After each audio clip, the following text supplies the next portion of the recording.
Merhaba arkadaşlar, mutfağıma ve kanalıma hoş geldiniz. Bugünkü tarifim sadece 200 gram kıymayla bir tepsi dolusu hemen hemen 6-7 kişilik ana yemek hazırlayacağız. Kıyma masraflı olduğu için bu esnada kıymayı belirtiyorum. Diğerleri evimizde tek tük kalan böyle sebzelerle güzel bir köfte hazırlayacağız. Ben şu 2 tane patatesi öncelikle ocağa koyayım, haşlansın. Şöyle küçük bir tencereyi önüme alayım. 2 tane orta boy patatesin kabuklarını soydum. Çok küçük olmadan doğruyorum. Bunları haşlayacağım. O arkada haşlanırken ben köfteyi hazırlayacağım. Öyle hiç kızartma işlemimiz falan yok. Çok rahat bir yemek. Üzerine şöyle geçene kadar su ilavesi yapıp ocağa götüreyim. Haşlansın. O arada köftemi hazırlayayım. Patates haşlanırken hemen şöyle küçüklerinden bir tane kabak, bir tane havuç, 3 tane kadar da karnabahar kullanıyorum. Ne sebze seviyorsanız ekleyebilirsiniz. Taze soğan falan da çok yakışıyor. Bir tutam da maydanoz. Şöyle bir tane de kuru soğan. Şimdi öncelikle sebzelerimi bir rendeleyeyim. Rendenin şu kısmıyla rendeleyebilirsiniz.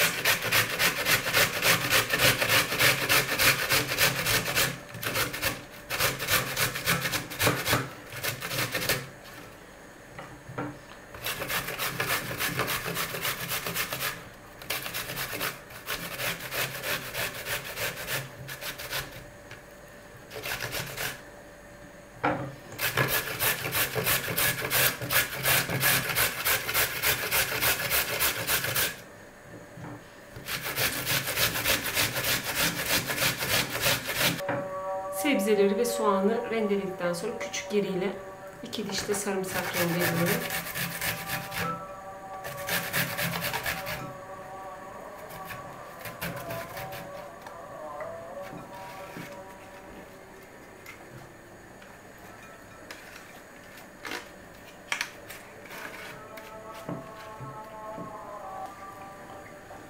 Hemen ardından bir tutam maydanozu da doğrayayım.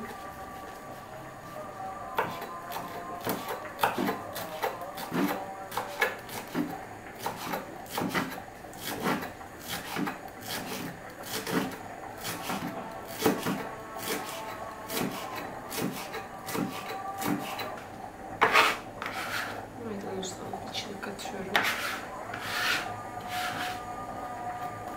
Şimdi artık diğer malzemelerimi katayım. 200 gram yarı yağlı dana kıyma, 1 çay bardağı ekmek içi ya da galeta unu. Galeta unu kullanırsanız yarım kullanın. 1 tatlı kaşığı kimyon, kırmızı toz biber, birer çay kaşığı karabiberle pul biber. Bu esnada 2 adet yumurta kullanıyorum. Sebzelerde olduğu için toparlamasını sağlayacak. Şimdi şöyle güzelce yoğuruyorum.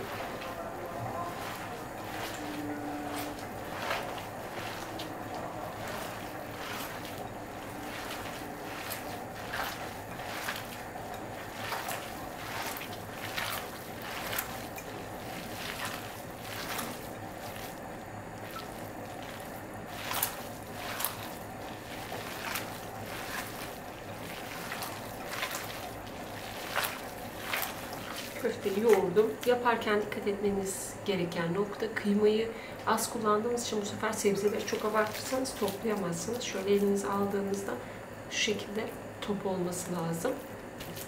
Şimdi dolaba kaldırayım. Patatesim haşlanana kadar bu da dolapta beklesin. Patatesi haşladım. İyice suyunu çektiği için hiç süzmeme gerek falan yok. Şöyle bir patates ezicisiyle güzelce ezeceğim öncesinde. Eğer sulu kalırsa muhakkak suyunu süzün, hiç suyu kalmasın. Püreyi başka bir şeye aldım. Şöyle 1 tatlı kaşığı tereyağı, çeyrek çay bardağıyla süt, biraz karabiber serpeyim, biraz da tuz. Bunları karıştırayım. Sıcağıyla koyun ki tereyağı erisin. Böyle aşırı derecede üzerinde püre olmayacak. O yüzden az yapıyoruz.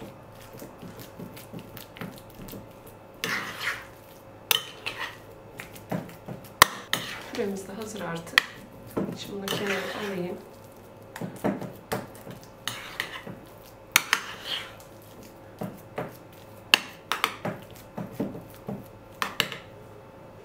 Şöyle bir borcamı önüme alıyorum. Köfteyi de köfteden büyük büyük parçalar koparıyorum. Çok öyle küçük yapmayacağız. Yine şöyle uzunlamasına, altına biraz şöyle yağ serpeceğim. Yapışmaması için elinizle şöyle düzeltin. Bırakıyorum.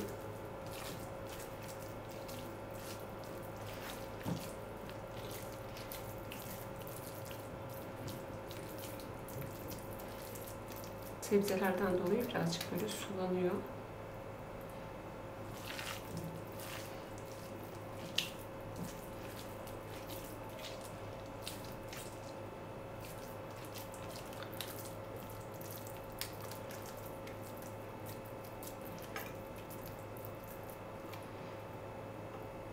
Biraz yağ, şöyle elimin uç kısımlarını yağlayıp şöyle açıyorum. Hafif, çok olmadan. Böyle biraz dağılır gibi olabilir çünkü içinde sebze var.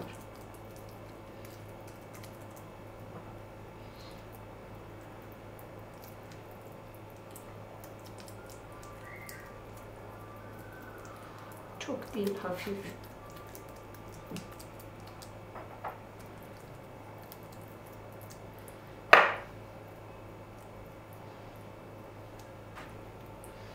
Bu şekilde açtıktan sonra patates püresini alıyorum şöyle elimle. Üst kısmına bırakıyorum.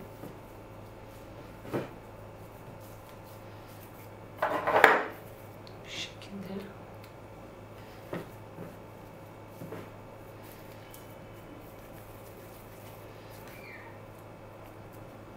Hafif elimiz arada yağlayın. Şöyle bırakıyorum.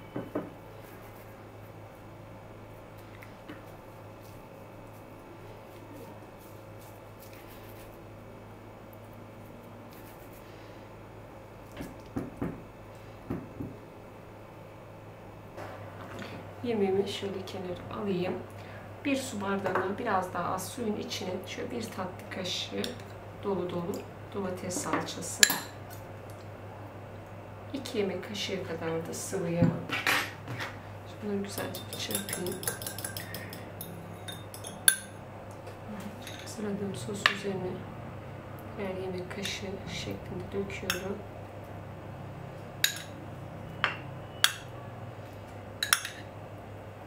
Şimdi önceden ısıtılmış 200 derecelik fırında ortalama bir yarım saat kadar, 20 dakika, yani biraz şöyle köfteler kızarana kadar pişiriyorum.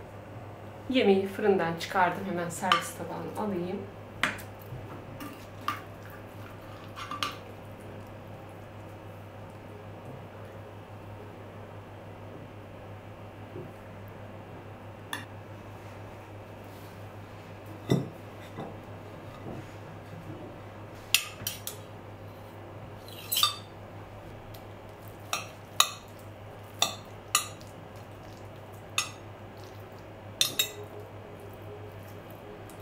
Artık videomu burada bitireyim. Muhakkak denemenizi tavsiye ediyorum. Özellikle çocuklar böyle kabak, karnabahar yemiyorsa bunun için hiç anlamadan gayet güzel yiyorlar.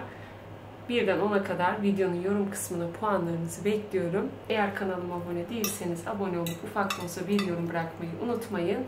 Videonun yan kısmındaki hemen bağlantıyı, zil sesini açın. Tüm attığım videolardan haberdar olun. Bir dahaki videolarda görüşmek üzere. Hoşça kalın.